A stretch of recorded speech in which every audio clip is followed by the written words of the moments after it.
and the broken-hearted people living in the world agree there will be an answer.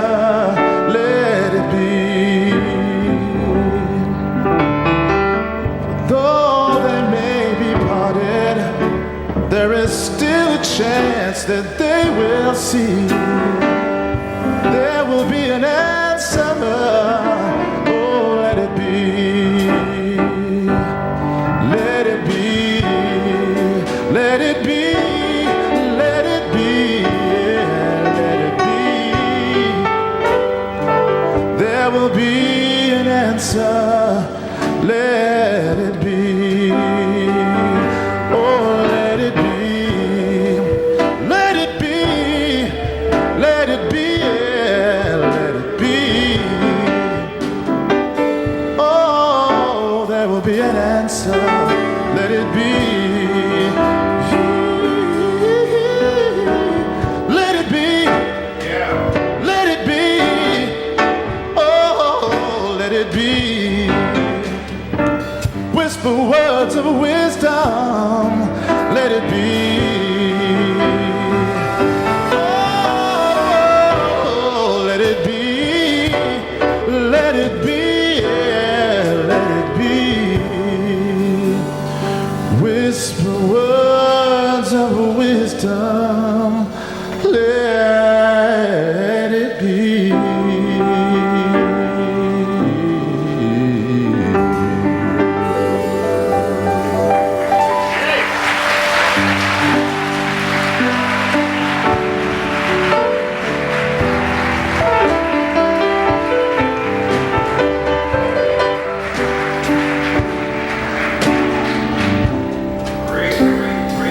Great. Let it be, dude. Let it go. That's what's your name again? Booker. Booker Gillespie. Wow, you gotta come again. We like it. Very, very good. Good job, Mr. Rick Fortner. It's good to see you. Man, good flow. Beautiful. Thank you. Thank you. You're such a professional, such an excellent. You have a great sensitivity for what should happen. Thank you very much. And all ministers depend on that kind of a musician and a fine arts director, and you plug in well. Thank you. You've been doing a good job here for many years, and you're not just the fill-in guy. You're the top man around here. We appreciate you. I appreciate it. We really do. And thank you, Matthew, main man. Know what he doing. Was there a bass player? Not today. Well, you sounded like bass, so you sounded like a trio, and you were just a duet. Cool. Very, very good. Of course, Nikki and Dion are here every Sunday. Often, thank you. They usually try to take off if David isn't here, but y'all hung in here today. So that's really wonderful. We welcome every one of you name by name, person by person, individual by individual for coming each time, especially this group of seminarians who are being inseminated. That's what the word comes from, insemination. Seminary, see, you're being seeded for your future. In your spirituality as well as the logic of and the theology of the God talk and God thought of Unitarian Universalism. Dr. Wolf used to talk quite a bit about Meadville, and of course our pastor has been up there a number of times, and we welcome you. We're honored that you come each year. We get to spend some time with you later on, right? We're looking forward to it. The theme is, for the month, of course, is death. That's not always a happy subject, and yet living is dying and dying is living. If somebody says, how are you doing? You're generally saying, how are you dying? Who do you know and who do you owe? Who knows you and who owes you? And you'll say, I'm doing pretty good. You really mean I'm dying pretty good. And if you say, I'm not doing so well, you're saying, I'm not dying so well. I'm sick, or I'm sad, I'm sorry, I'm sordid, I'm not comfortable with dying, which means I'm not comfortable with living, because the two are inextricably tied. Life and death, like faith and doubt, are not necessarily enemies, just cooperative opponents. I wrote about the theme for today. Opposition means having a position on the other or farther side of something. Life is in a face-off with death. And the older I get, the more I realize everything is relative, and in some strange, mystical, and scientific way, everything is connected. I'm approaching my 65th birthday, and so I get more calls at this stage and age of life about losing high school mates or college mates. Or I have one parent alive. She's 88 just in a few days actually. She'll turn 88, and Daddy was that age when he expired 3 years ago. Mama's here this morning, and she's very much alive and very much dying. But so am I, and so are you. Turn to somebody and say, if you're living, you're dying. Scientifically, they can prove that. The older I get, the pillars and pillows of our lives, I say, are gone. One preacher got up one day and said, it seems like people are dying that have never died before. Every time you turn around, somebody dying. Why is that bad, or why is that sad, or is it really bad? And is it really sad, ultimately? When someone asks you, again, how are you doing, they're basically asking you, how you dying? How you doing? How your mom and them doing? Turn to someone and say, how you dying? That's a good question. Somebody might say heart disease or cancer or high blood or sugar. That is a symptom of the process of death. The source of death in the scientific realm that we live in is life. It's interesting in the scriptures when God supposedly says to Adam, or the serpent actually says God says to Adam, the day you eat of that tree, or that truth of good and evil, you will surely die. Now, what could that have meant to Adam and Eve if they were the first to ever live and had never died or been to a funeral or knew what a mortuary or a cemetery was, or embalming fluids? What could the word have meant to Adam? The day you eat of that tree. All the trees in the garden are good. You're welcome to eat from any of those trees or truths, except the one that says any of them are bad or good. All the trees or truths are good. And if you have an opinion about one as being not good, that might cause you to begin to diminish, or to die down, or die back, or die off. But I don't know what that would have meant to Adam and Eve, and that probably made it a little bit easier for them to go ahead and eat of the apple, or what it was. So that one got a bite out of it. Have you noticed that? So the iPhone and iPad and iCloud, it's a hint of knowledge. The expansion of experience, of awareness, of consciousness.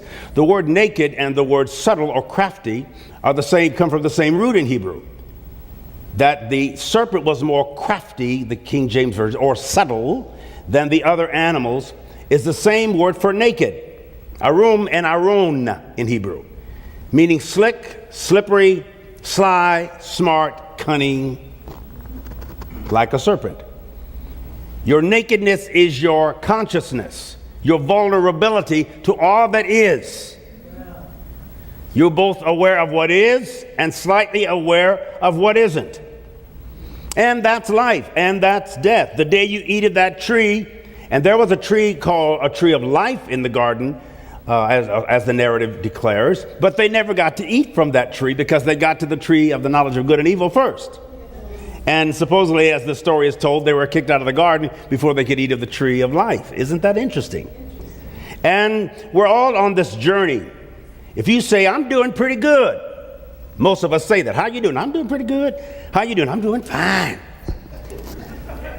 You're actually releasing your reality. I'm dying fine. I'm dying pretty good. Look at me. Don't I look like good and I'm dying? We're concerned about aging, of the aging process, and this intrigue with death and wrinkles. And I heard Mama say the other day, she said, I have more forehead to wipe and less hair to comb, she said, as she gets older.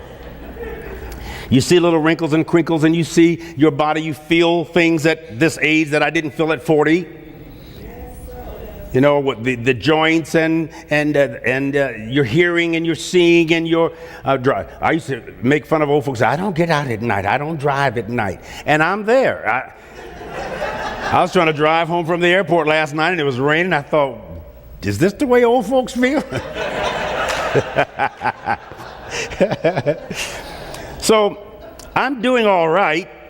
Life is experiencing a form of death and vice versa. Both living and dying exists eloquently in the earth realm. So let's call a truce between and learn to coexist with both and not see them so much as good or evil. If you're okay with living, then you're okay with dying. Because you don't really, and I'll get into parallel universes and thoughts, we're sort of all superstitious because we believe in stuff. I might say outright that dying is a natural flow of life, and adversely, killing is an obstruction to the natural flow of nature. Dying is natural, killing is adverse. Sometimes we celebrate war. That's one of the most barbaric practices that our culture has produced, war. There's been a lot of talk this week about how difficult it is to make the calls about the death of a loved one in combat. But perhaps the emphasis should be on how difficult it is to receive the call of a loved one dying in combat. And why would that be important? Because you miss that energy. You miss that person. My father has been gone for 3 years. We had him 88 years. But I hear him, I sense him, I feel him, I think about him, I believe in him. I don't believe he's any farther than me than the breath that I breathe, because the word spirit in Greek is pneuma. That's the same word for breath. We get the word pneumatic or pneumonia or the pneumon, which is the lung. The breathing capacity of your essence is who you are. When that breath leaves the frame, the physical frame, the incarnation or incarceration, it goes somewhere. As I had you to do last week, you're looking at me now. Everybody look at me for just a couple of seconds and then close your eyes. Completely close your eyes. Keep the eyes closed. Do you see me? Do you remember that I have a black shirt on? Remember that the jacket was light colored? How can you see me with your eyes closed? And some of you see me in greater detail than others. Why do you see me and your eyes are closed? You remember me. Yes. Yes. You remember what you saw. You remember what you heard. You remember what you felt. Open your eyes. Were you fairly accurate? Yes. Yes. Some of you say, oh, I just realized you was a colored man. I mean, you was a... Sometimes we can make you forget certain details because you're focused on a point that somebody is making. Then later on you remember, oh, was I at church, or was I at a lecture, or was I at school? Did I hear that on a movie? Did I read that in a book? Did I watch it on television? All these memories are part of your living. And we have pretty fond memories of what we think was dead. Some of you remember a dead marriage, or a dead business, or a dead relationship you once had with someone you love, a son, a daughter, a sibling, a church. Some of us are in here remembering dead experiences we had in other religions or other denominations or other disciplines or other expectations or experiences. We can recall, we can remember or our dismembered selves. We can recollect or recollect. We can remind and remember, and all of that's part of life, and all of that's part of death. And it's okay. Turn to somebody and say, it's okay. I said, somebody said it, 2 or 3 of you said it. This whole concept of the walking dead, and it's really popular. It's more popular than I thought it would ever be, especially with teenagers. There's series, Vampire Diaries, and it's all about the living dead, those who have died, and yet they live in some dark, shadowy, sluggish, thuggish reality in which they must survive until they escape. Now, in many ways, the theme is an abstract, extreme parody of and on life in this earth realm.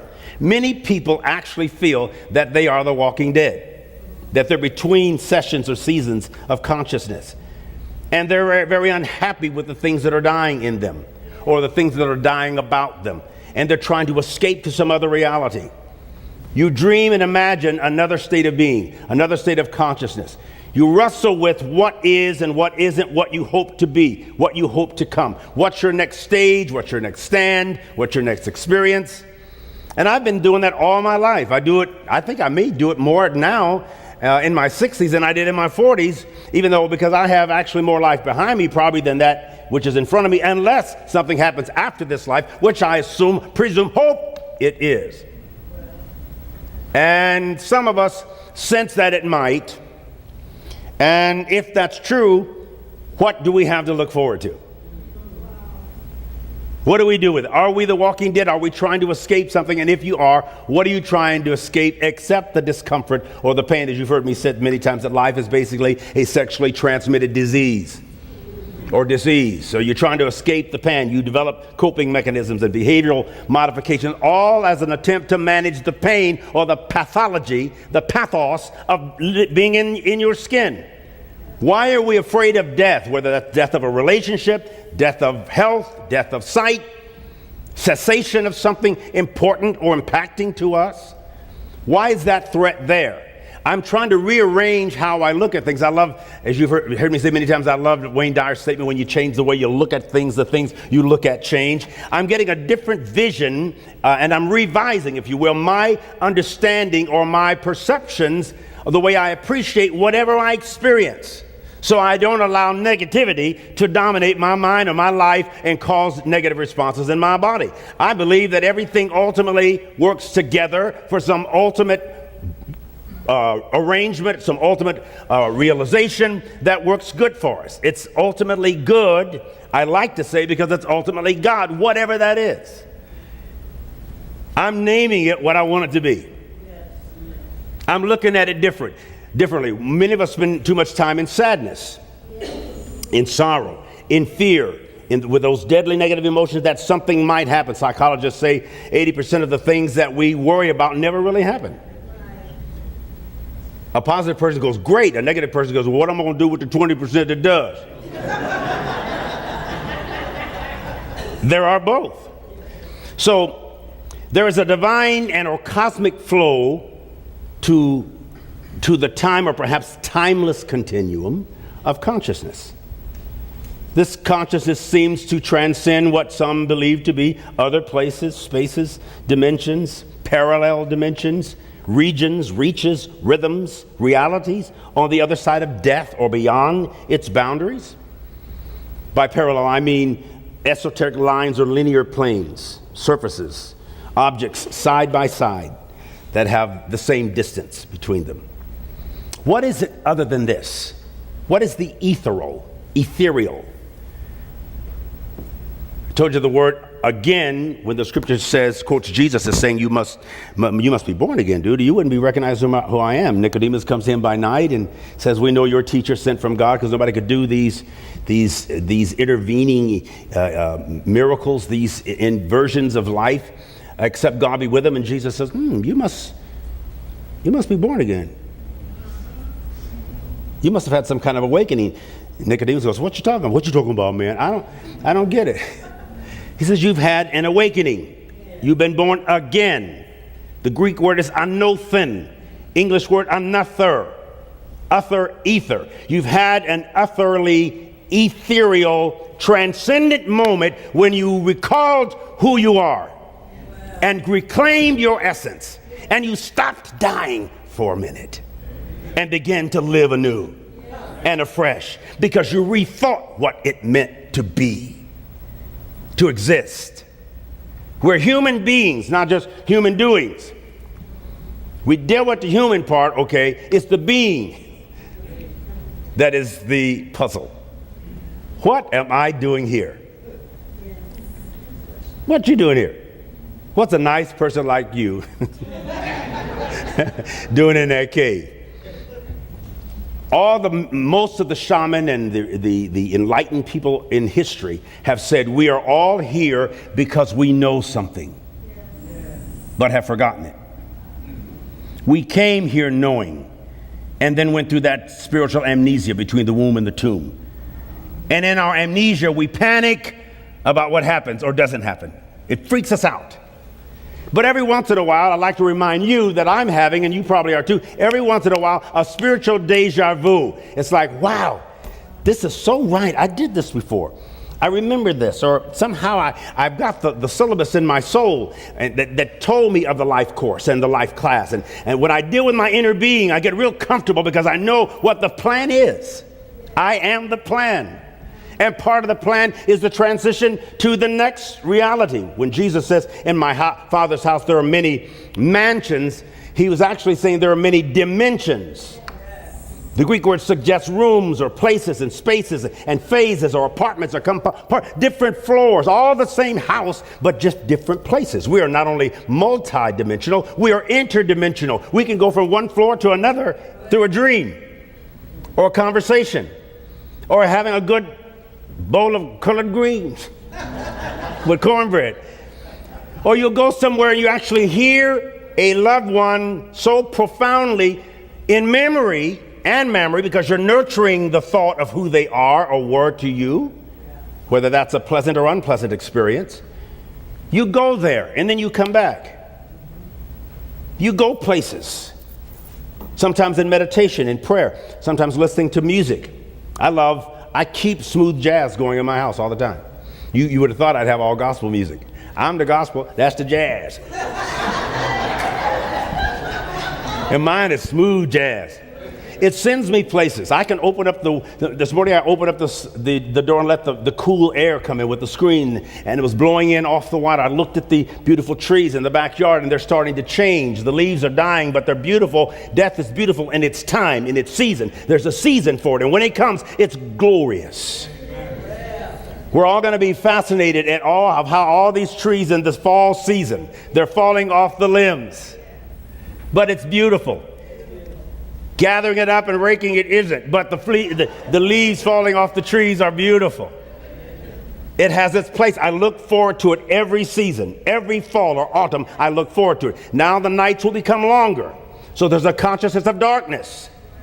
Next week we'll be talking about the day of death or the day of darkness. That seems like a creepy story, but the way we're going to present it, you'll understand it differently. There is a time for darkness. There's a time for opaque experiences. There's a time for foggy experiences or cloudy experiences, slow and sluggish experiences.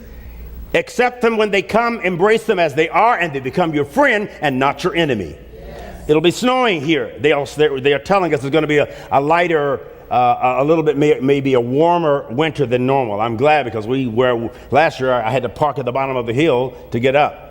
And there's hills and the driveway goes down, and I'm not looking forward to slipping and sliding and all that kind of stuff. But I've been here 47 years. I'd never seen an ice storm until I got to Tulsa. I had to walk from my dorm across the campus to the Learning Resources Center at ORU. My feet would freeze. That little California jacket wasn't working down here. Nobody complained about their frozen feet but me. I had my little jacket on and stuff, but I didn't have gloves and muffins and mittens and all that kind of thing. But I learned if I was going to survive the winter, I had to make the adjustment. If you're going to survive life, you have to make the adjustment. Don't complain. Complaining does you no good at all. Just put a jacket on. If you don't like wearing muffins and mittens are the same thing, right? Yeah. Ear muffs. My ears was turning redder and they got sort of navy blue before it was all over. Take my shoes off, it was freezing, but then I stood up, instead of complaining, I just made whatever the necessary adjustments were so that every season I made applicable and compliant to my soul. I'm doing that right now as I live my life. With all the changes in my personal life, I'm making the adjustments. I'm constantly tweaking so I stay tuned to the proper frequency and hear a clear message. Remember the old days, when we had knobs on the radio, when they get the static, you just have to adjust it. I remember the days when we had rabbit ear antennas. Talk to me, somebody. Y'all ain't that young. Sticking up and crooked and going, in our house, we didn't even call the electrician or the television. We just hit the television. Slam it. It worked. I don't know. It was the anointing in my hand or something. Pop! We put aluminum foil on it. Anything but take it to the shop. Daddy wasn't going to pay to take it to the shop. You're talking about shade tree mechanics. We found a way to make the mechanics work. And they did it by faith. And when the frequency and your personal frequency is what you think about most frequently. When you tune into that frequency, you receive messages. And you can send messages.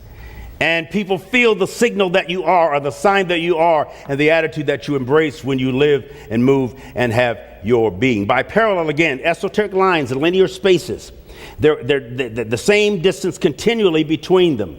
In physics, quantum mechanics, it's as existing alongside our own, a reality that exists alongside our own, although it's undetectable. What if, in fact, right now, there's smooth jazz in this house. There's rock and roll, there's classical music in the ether. If we have the right transistor or the right radio, we could tune into the frequency and you could hear a talk show or a comedian. Right now, in this room, how many of you know what I'm talking about? I have my computer, I could flip this thing around and the Apple would start talking. If you put on some earphones, all those frequencies are in here. We could actually, the gentleman up there could tune us in to a certain frequency and we could hear another sound in this house. And some of you are thinking, I wish I could. No, you gonna hear me. You gonna hear me now. What sound am I making? The word sound in Greek is eikos, echo. What is the echo? And that's a sound out of the past that you're hearing that is caught up with you. There's something you're hearing that is out of your past that is embracing your present and making you re-identify who you are right now.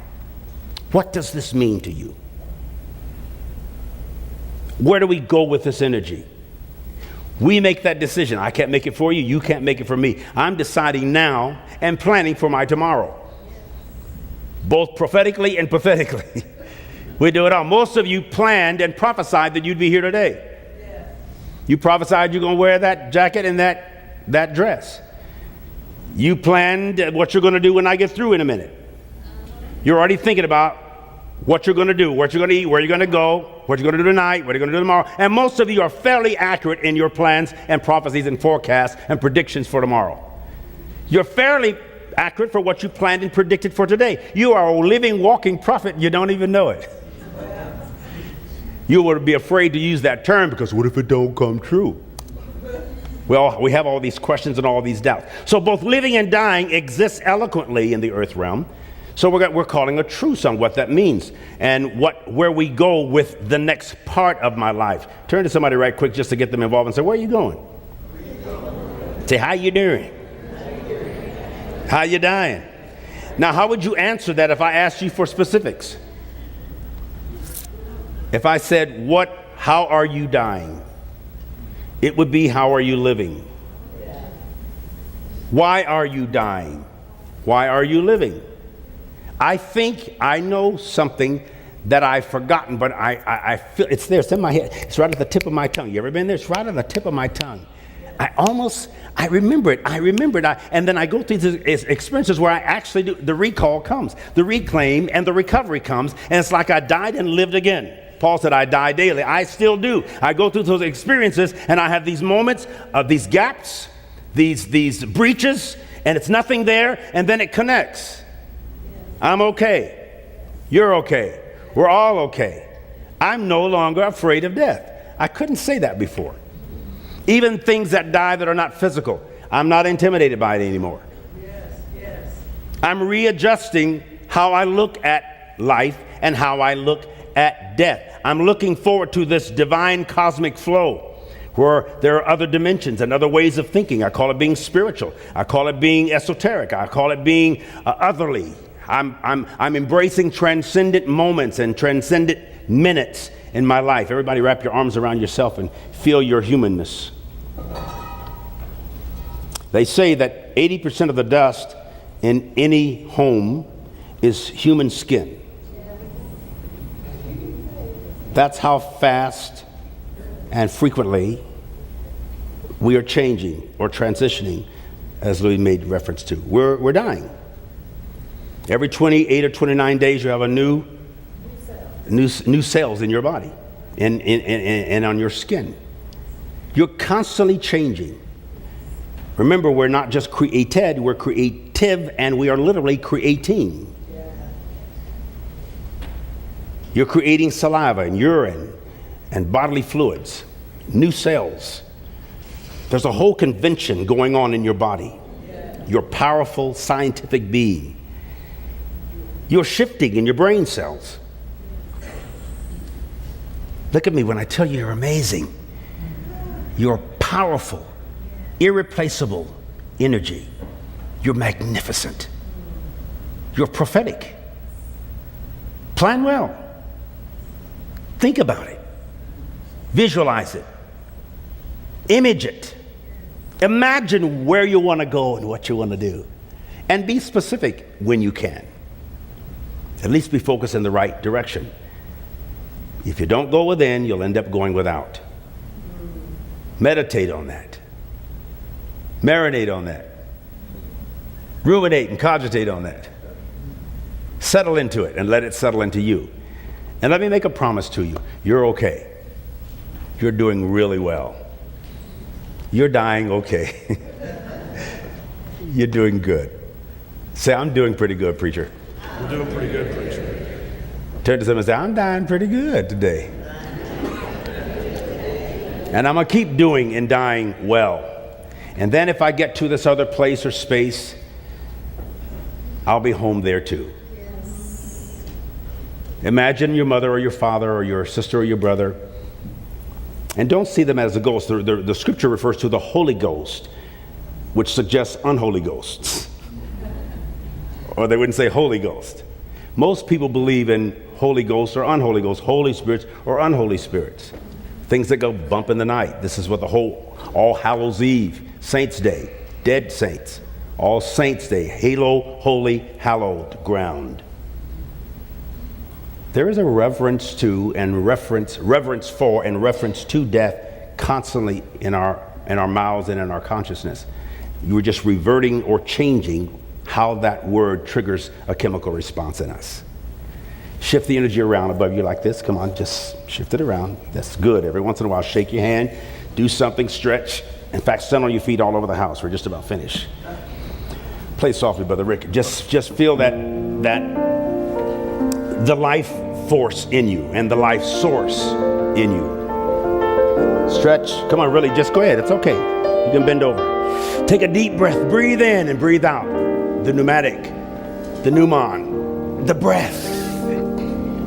In God we live and move and possess our essence, our being, our permanent rather than our accidental self, our immortal, immutable, immeasurable, immediate reality, the essence and the signal we put out into the universe everywhere we go.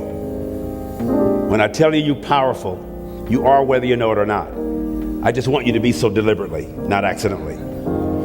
I want you to be powerful intentionally. Live on purpose and live with purpose. Give me a big smile. Come on, show me all 30, however many you have. Have a good day. Be a good day. Make a good way. Be positive. Be yourself.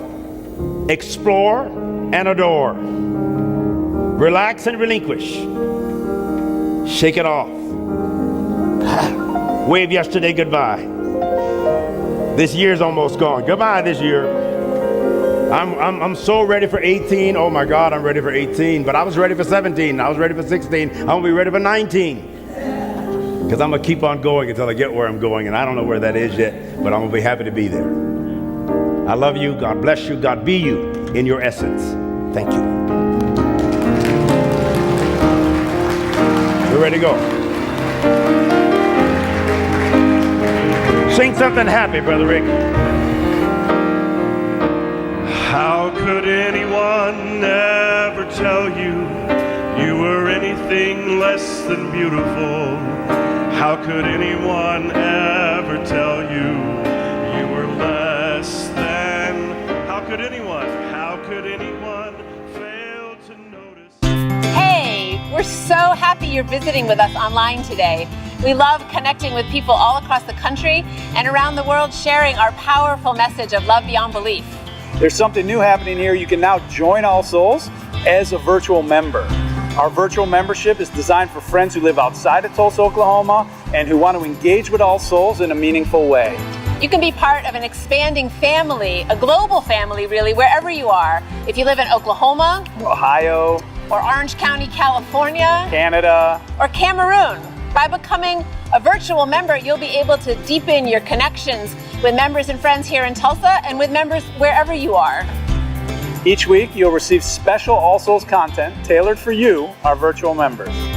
Virtual members have access to pastoral care, to personal prayers, and also receive invitations to exclusive web events.